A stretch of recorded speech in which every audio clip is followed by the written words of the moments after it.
देखा 18/10/2025 रु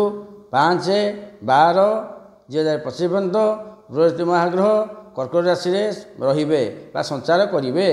25 mean 26 mean 27 mean ये मीन राशि भाई मान बृहस्पति कौन फल दौरान ना बृहस्पति पंचम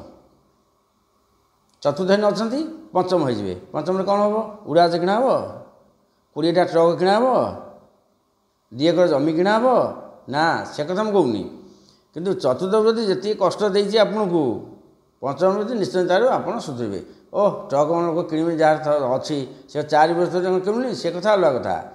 किंतु ये फल हूँ 25%। पंचम बृहस्पति आने आम पंचम कहला आमर जगह हो बर्तमान को ओडिशा दिल्ली नहीं से पारे जी आवश्यक हम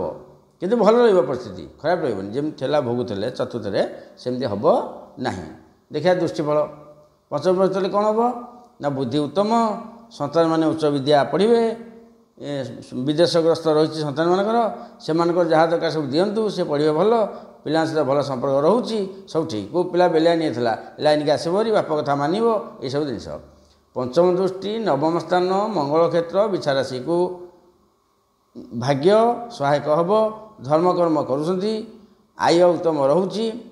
गुरु दीक्षा नियंतु बा किसी को मैंने ज्योतिष शिक्षा चाहते किसी को विद्या गोटे ज्ञान शिक्षा चाहूँगी गोटे गुरु पाऊँ जी ज्ञान शिखी मोर बेला दरकार यही बेला ठीक अच्छे करते मस 19 दिन भितर बहुत सफल नवम दृष्टि एकम स्थान गुरुक्षेत्र मीन राशि को शरीर पीड़ा कम शरीर भल कौन बड़ रोग सृष्टि हेब ना प्रतिकार अनावश्यक सब मुझे जे गोचर फल हूँ गोचर फल प्राय लोग विश्वास करते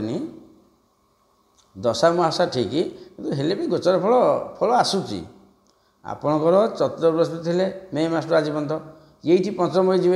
मसे 19 दिन देखते आप कौन फल पाँच निश्चय भल फल पाइबे ग्यारंटी पाइबे कि पुणी पंचम संपूर्ण होला बेलू मे जून मास हो ये जो मसे 19 दिन पर फेर बृहस्पति चतुर्थ को फेर जो कथा जमी सेमती रु जो मान स्थित बृहस्पति भल थे सदा भल असुविधा कौन अच्छी कितु ये राशिफल बर्तमान मुझे कहली बृहस्पति चलन हरि ओम तत्सत्।